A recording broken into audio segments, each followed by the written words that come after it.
Riwayat dari Santo Yudas, Rasul dan pelindung kemustahilan. Sebelum kita mulai, mari kita share dulu video ini supaya semakin banyak orang dapat hidup kudus lewat teladan para santo santa. Oke, tanpa menunggu lama lagi, cus kita mulai.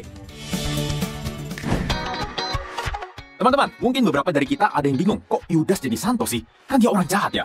Ayo, ngaku siapa yang mikirnya kayak gini? Nah, di antara 12 rasul, sebenarnya ada Yudas lain guys yang bukan Iskariot.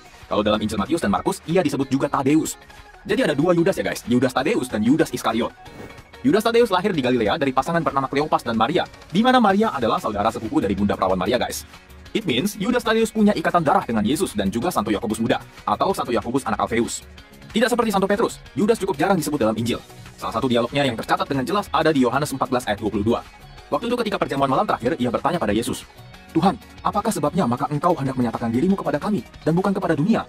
Mungkin teman-teman bingung ya maksud pertanyaan ini. Wajar guys, karena memang bahasa Alkitab itu ya cukup berat lah. Santo Cyrillus dari Yerusalem mengartikan pertanyaan ini adalah wujud dari cinta kasih Yudas, supaya kemuliaan Kristus boleh dong jangan cuma ke para rasul aja, tapi juga ke semua orang. Yesus pun menjawab Yudas, "Jika seorang mengasihi aku, ia akan menuruti firmanku, dan Bapakku akan mengasihi dia, dan kami akan datang kepadanya, dan dia bersama-sama dengan dia." Dan jawaban Yesus jelas menunjukkan kalau Yesus terbuka untuk semua orang, asal saja orang itu mau mengikuti sabda Yesus. Nah, setelah Pentakosta, tradisi suci mengatakan bahwa Yudas bersama dengan Santo Bartolomeus adalah yang pertama membawa ajaran Kristen ke Armenia, sehingga mereka dihormati sebagai pelindung gereja apostolik Armenia. Selain itu, Yudas juga pernah melakukan perjalanan ke Edesa dan mengunjungi Raja Edesa bernama Abgar. Raja menderita sakit kusta dan sudah mendengar pemberitaan tentang mukjizat yang Yesus lakukan sejak Yesus masih hidup.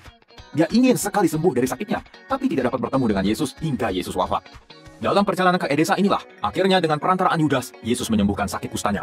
Dan karena kejadian ini juga, Yudas berhasil membawa seluruh kota Edesa kepada ajaran Kristen lewat Raja Abgar.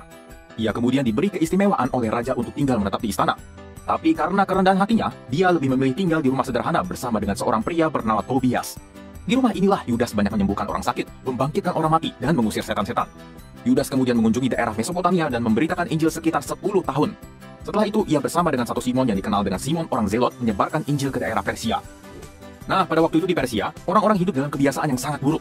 Orang mati tidak dikuburkan malah dibuang ke ladang sebagai makanan binatang, hukum yang tidak adil, ikatan perkawinan yang diabaikan alias perzinahan, dan juga praktek-praktek sihir atau okultisme.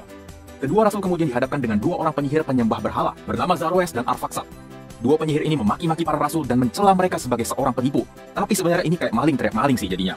Para rasul santai aja dan justru memanfaatkan situasi ini supaya Kristus lebih dikenal lagi di tengah masyarakat. Di hadapan kedua rasul, berhala-berhala yang biasanya menjawab segala macam permintaan Zaroes dan Arfaksad tiba-tiba diam guys. Saat para rasul berbicara atas nama Yesus, berhala-berhala itu kemudian terpaksa untuk mengakui kalau Simon dan Yudas adalah murid dari Tuhan yang benar. Dan dari sini menunjukkan kalau berhala-berhala mereka nggak ada apa-apanya dibandingkan kuasa Kristus guys. Di lain kesempatan, dua penyihir itu juga memberi terawangan kepada seorang jenderal tentara Persia yang akan berperang dengan India. Mereka menerawang kalau perang akan berlangsung lama sekali dan akan ada banyak korban. Mendengar ini, jenderal menjadi cemas dan takut, tapi para rasul lalu meluruskan terawangan bohong itu dan mengatakan kalau besok akan ada gencatan senjata dan tidak akan ada perang.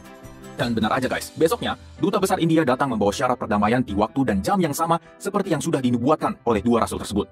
Karena marah terhadap terawangan palsu itu, jenderal lalu memutuskan untuk membakar hidup-hidup kedua penyihir itu.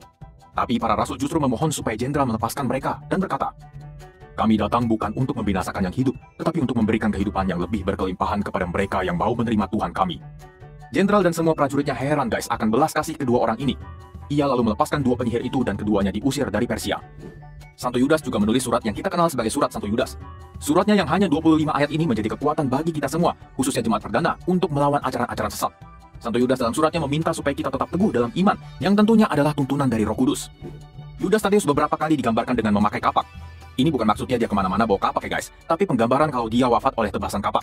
Ia meninggal sebagai martir sekitar tahun 65 di Beirut, yang sekarang adalah ibu kota Libanon. Nah, Santo Yudas dikenal luas sebagai santo pelindung kemustahilan atau perkara sulit yang hampir tidak ada harapannya. Ini dibuktikan sendiri oleh banyak orang yang berdoa dengan perantaraannya berhasil keluar dari permasalahannya. Salah satunya adalah Santo Bernardus dari Clairvaux. Dan sekarang ini sudah ada devosi-devosi kepada Yudas Tadeus, seperti novena Yudas Tadeus. Namun ada beberapa hal yang perlu diperhatikan nih guys, karena novena ini sering dibawa-bawa dengan tagline, "Novena yang tidak pernah gagal." Narasi ini jangan sampai disalahartikan kalau dengan novena, seluruh permintaan kita akan dipenuhi Tuhan. Gak begitu juga guys, karena kalau permintaan kita untuk memuaskan nafsu pribadi kita juga, permohonan kita dipastikan tidak akan dijawab Tuhan. Nah, semoga dengan perantaraan Santo Yudas, kita bisa melewati segala macam cobaan hidup dan terus teguh mewartakan Injil Tuhan dalam kehidupan kita.